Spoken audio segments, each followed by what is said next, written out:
We just witnessed a last monster standing match, but now we're going to see what quarter from Monday Night Raw was the last quarter standing. Welcome back, guys, to the channel. It's Fog Wrestling. It's another breakdown of the Monday Night Raw quarters. As we know, we got Strowman versus Reed and a big last man standing match. We're going to see which quarter is standing tall above all the others as we break down all 12 from 8 o'clock to 11. So with that said, let's just get straight into it. Monday Night Raw, by the way, did do a 1.516 million.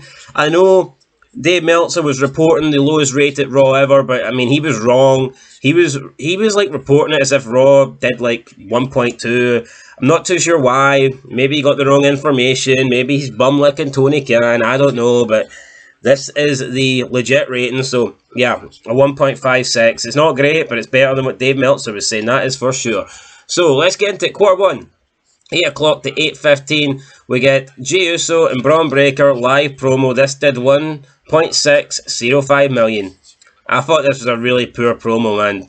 Jey Uso came out, talked about the title. Braun Breaker came out, congratulated him, walked off.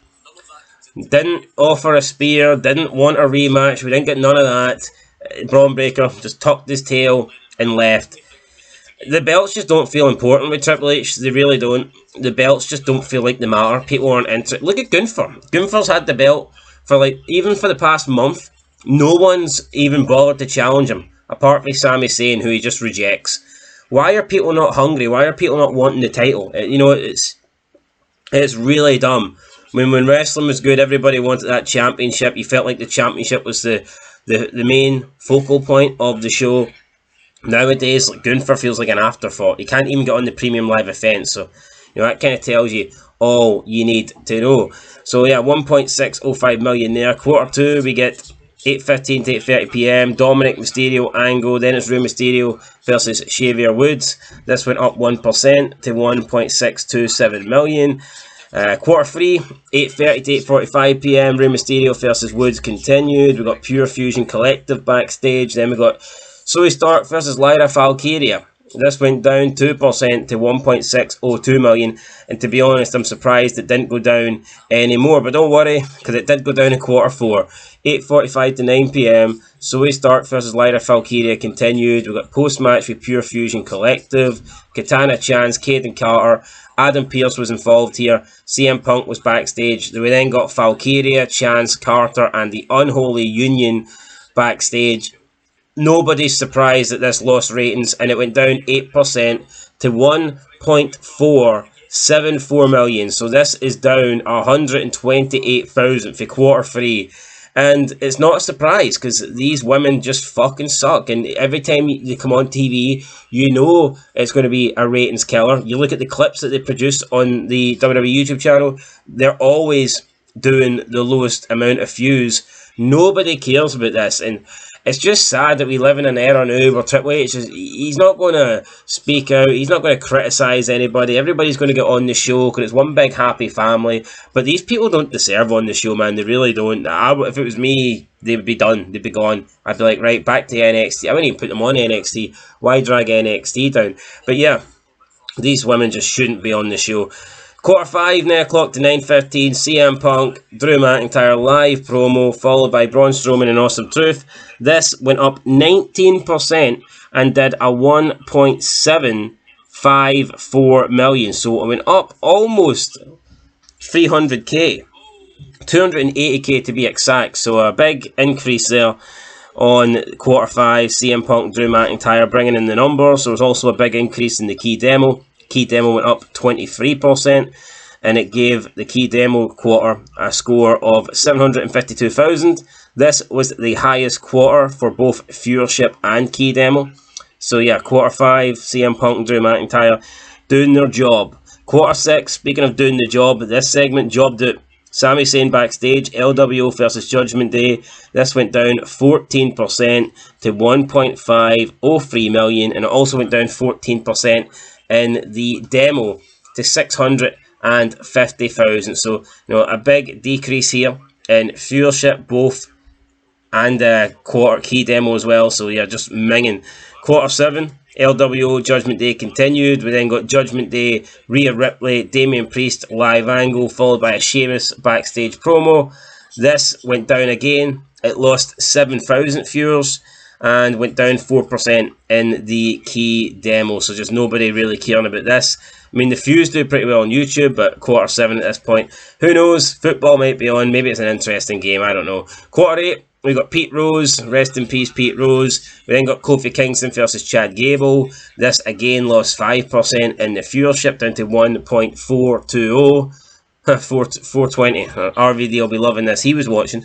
And down 7% in the key demo to 579,000. So it's just going down. It's going down. Q9, Kofi Kingston versus Chad Gable continued. We got Bronson Reed backstage promo. We had Uncle Howdy video. And then we got Gunther and Sami Zayn with a live promo. No change in viewership. Stays at 420. Key demo, we got a little increase of 3%. Then we go into Q10. Gunther, Sami Zayn, live angle continues. Followed by Austin Truth versus AOP. This went up 1%. Really small gain. Up to 1.436 thousand. But at least it's going up.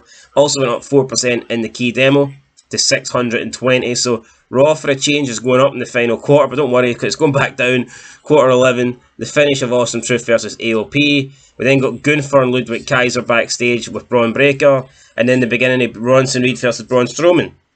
This went down 2% in viewership to 1.404 million, and it went down 5% in the key demo to 590,000. So again, ratings going down, but I mean it is kind of consistent. I mean it's not really moving.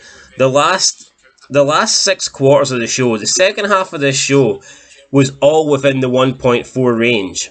It didn't go above 1.4, but it didn't go below 1.4. So, you know, for a change, we're actually seeing consistency. We're not seeing a drop-off in that third hour. Quarter 12, the final quarter, 10:45 to 11 p.m.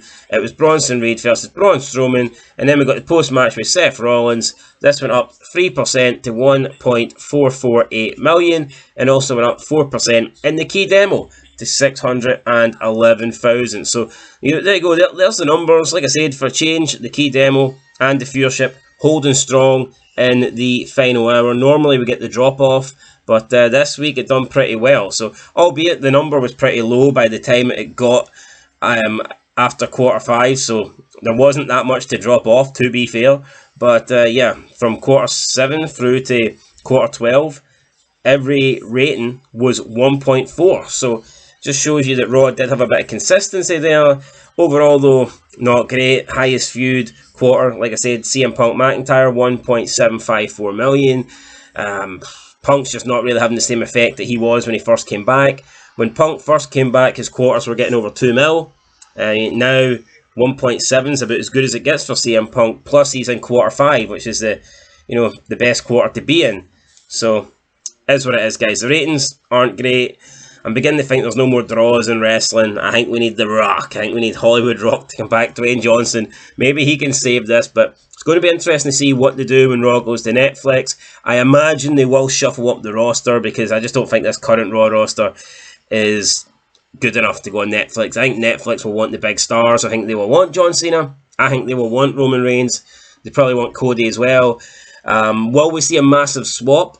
I don't know. Will we see a big draft happen? Will they do a draft early? Perhaps perhaps they could do that. But then again, Raw's going back to 2 hours, so maybe they don't need to have a massive draft. Maybe they'll just try and trade some of the rubbish people to SmackDown and then try and keep the core Raw roster as it is. So yeah, we'll have to wait and see. But Netflix is still a few months away, so we won't worry about that right now, guys. That's your quarter hour rating breakdown. I'll catch you in the next one. Till then, though, peace.